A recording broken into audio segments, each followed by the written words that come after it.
You thought dollar stores were invincible, anchors of every small town strip mall and urban corner, fixtures as permanent as gas stations, as reliable as the sunrise. Walk into any neighborhood in America, and there's one, maybe three, promising everything for $1 or $5, all of bargains for families living paycheck to paycheck. They're supposed to be recession-proof, the last retailers standing when everyone else closes shop. But something has fundamentally changed. From California to rural Ohio, from Texas border towns to Appalachian hollers, the bright yellow signs are going dark. Not a few stores here and there. Not a gentle pruning of underperformers. We're talking about thousands of locations vanishing in a retail bloodbath that barely made headlines until the scale became impossible to ignore. Family Dollar shuttering hundreds in a single year. 99 cents only closing every single store overnight.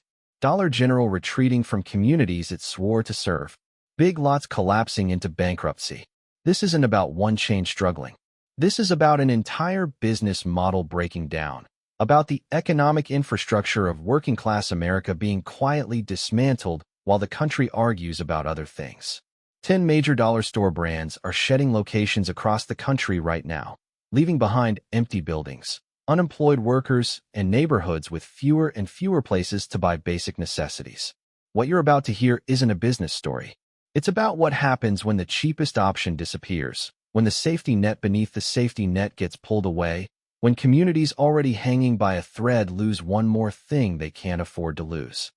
The closures started as whispers in 2024, but became a roar nobody could ignore.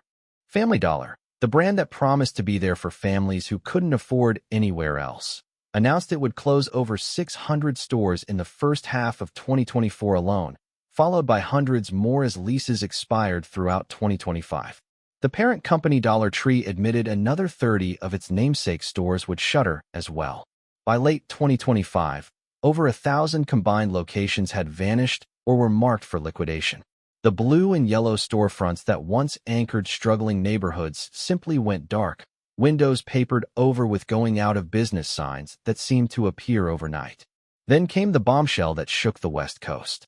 99 cents only stores, a 42-year-old institution with 371 locations across California, Arizona, Nevada, and Texas, didn't just close some stores. It liquidated everything. Every single location. 14,000 workers got pink slips. Entire communities, especially in Southern California where the chain was woven into daily life, lost their most affordable grocery option in one swift corporate death. The company blamed inflation, rising operational costs, and theft, but the result was the same, a total wipeout. Dollar General, the behemoth of rural America with over 20,000 stores, announced it would close 96 locations plus 45 of its pop-shelf brand stores in early 2025. Not a massive percentage of its empire, but devastating for the small towns where those stores represented the only retail game left. When a Dollar General closes in a town of 2,000 people, it's not a minor inconvenience. It's a crisis. In Big Lots, the discount furniture and housewares chain that occupied a similar economic niche, filed for Chapter 11 bankruptcy in September 2024 and began closing hundreds of stores, with nearly 500 leases put up for sale by early 2025. Liquidation sales stretched from fall into winter and spring, clearance signs growing more desperate as inventory dwindled. The scale is staggering when you add it up. Thousands of dollar store locations disappearing in roughly 18 months. These aren't boutique retailers or luxury brands contracting. These are the stores that serve America's poorest communities, the places people go when Walmart feels too expensive. The workers saw it coming before anyone else. The hour cuts started months before closure announcements. A store manager in rural Georgia who'd worked for Dollar General for 8 years watched her weekly schedule shrink from 40 hours to 32. Then to 24, then to scattered shifts barely worth the gas money. Corporate sent emails about operational efficiency and labor optimization, corporate speak for doing more with less. Employees who'd been part-time for years suddenly couldn't get more than 12 hours a week. In stores marked for closure, workers often found out the same way customers did, through news reports or a sudden liquidation company showing up to start the going out of business sale. No warning, no severance. just a scramble to find another job in towns that didn't have many to begin with. When 99 cents only shut down, 14,000 people lost their jobs essentially at once. Many were immigrants. Many were older workers who'd been with the company for decades. Many were the sole breadwinners for their families. The company offered no safety net, no transition support. It simply ceased to exist. For workers in rural dollar stores, the closures hit even harder because there's nowhere else to go. A cashier in West Virginia whose Family Dollar closed didn't have another retail employer within 20 miles. She'd been making $11 an hour, not much, but enough to cover rent and keep her kids fed when combined with food assistance. Now she drives 40 minutes each way to a gas station job that pays less. The gas eats up the difference. Dollar store jobs were never good jobs, low pay, minimal benefits. Understaffing that left one person trying to run an entire store during evening shifts, but they were jobs. In communities with double-digit unemployment and populations that had been bleeding residents for decades, even a bad job mattered. The closures eliminated thousands of positions from the economy, most of them held by people who couldn't afford to be unemployed even for a week. Some found work at the Walmart 30 miles away. Some gave up looking. Some left town entirely, adding to the rural depopulation crisis that's been hollowing out small-town America for a generation. The business model was always fragile, even if it didn't look that way from the outside. Dollar stores operate on razor-thin profit margins, sometimes just a few percentage points. They rely on massive volume, cheap goods, low overhead, and minimal staff to stay afloat. When multiple pressures hit at once, the model collapses faster than anyone expects. Inflation gutted their value proposition. For years, dollar stores could sell items at fixed low price points, $1, $5, because their supply chains sourced the cheapest possible goods from overseas manufacturers. But when inflation surged in 2022 and 2023, those costs exploded. Shipping containers that cost $4,000 pre-pandemic suddenly cost $12,000. Supplier prices doubled. The dollar stores had two choices: raise prices or absorb the losses. Dollar Tree famously abandoned its dollar price point, shifting to $1.25, a seemingly small increase that shattered the psychological appeal of everything costing exactly $1. Customers noticed. The magic was gone. Family Dollar and Dollar General raised prices across the board, but when you're competing on being the cheapest and you're no longer definitively cheaper than Walmart or online options, you lose your reason to exist. Theft became an existential crisis. Retail shrink, the industry term for inventory loss from theft, soared across the sector. Organized retail crime rings targeted dollar stores because they were understaffed, had minimal security, and sold easily resellable goods like over-the-counter medications, cosmetics, and cleaning supplies. Dollar Tree reported shrink increasing by 3/4 of a percentage point, which sounds small until you realize that on their margins, that's the difference between profit and loss. Some stores in high-crime urban areas were losing more to theft than they were making in legitimate sales. Locking up merchandise behind plexiglass defeated the whole point of a quick, convenient shopping experience. Stores that put everything behind barriers saw foot traffic plummet. Debt crushed some chains before they could adapt.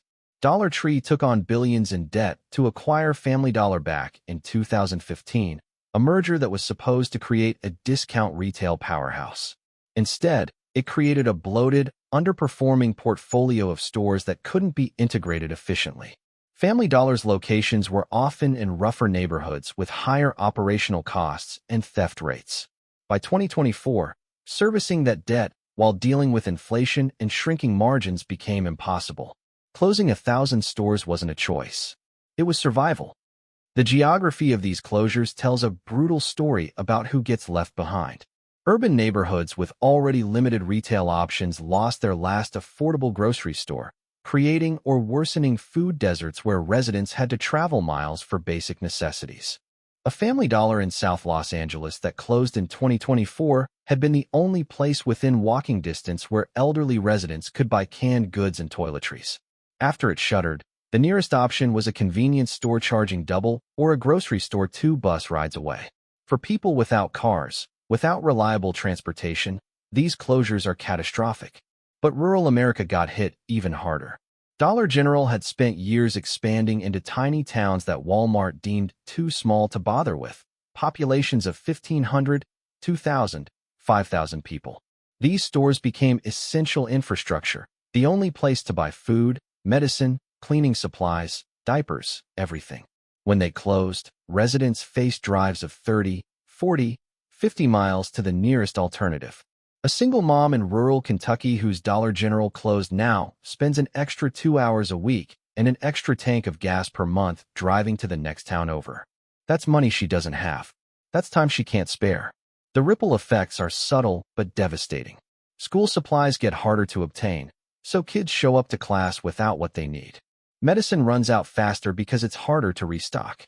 People skip meals or rely more heavily on ultra-processed shelf-stable foods because fresh options are even further away now. Economic studies have shown that dollar store entry into a community often leads to the closure of local grocery stores, which can't compete on price. But when the dollar store itself then closes, there's nothing left.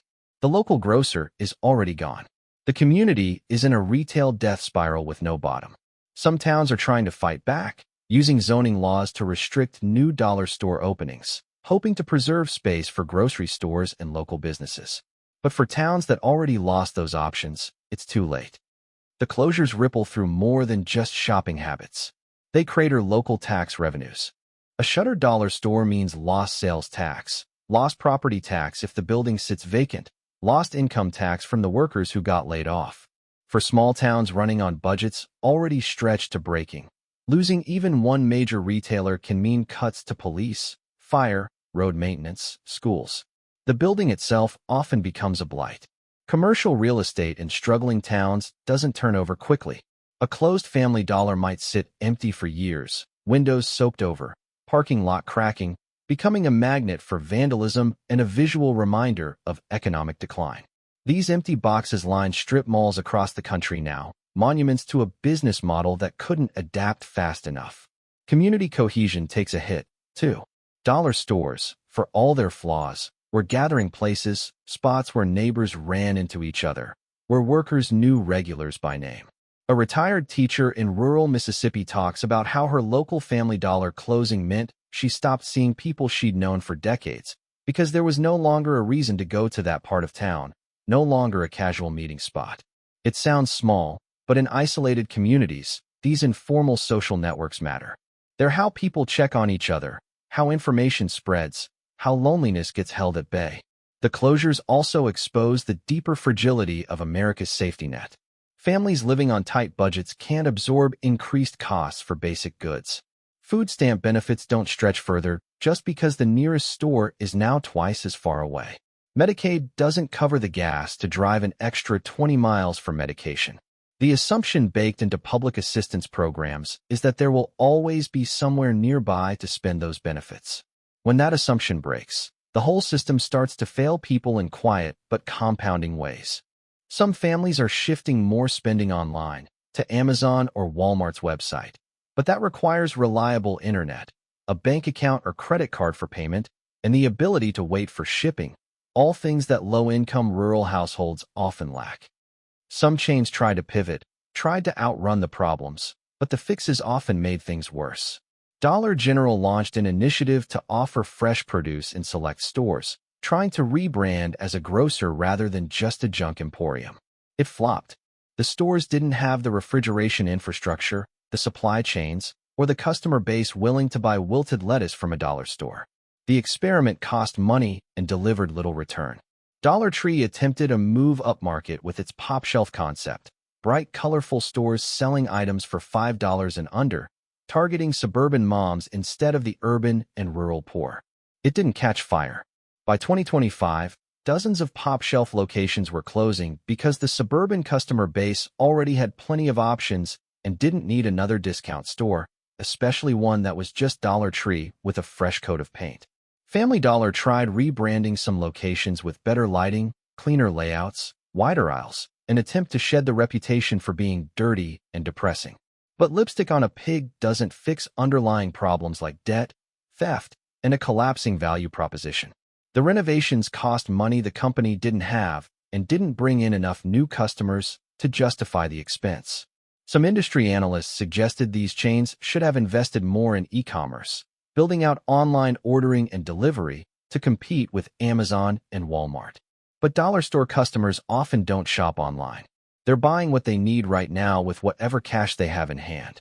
The business model was built on physical impulse purchases and immediate need, not on waiting 2 days for a delivery.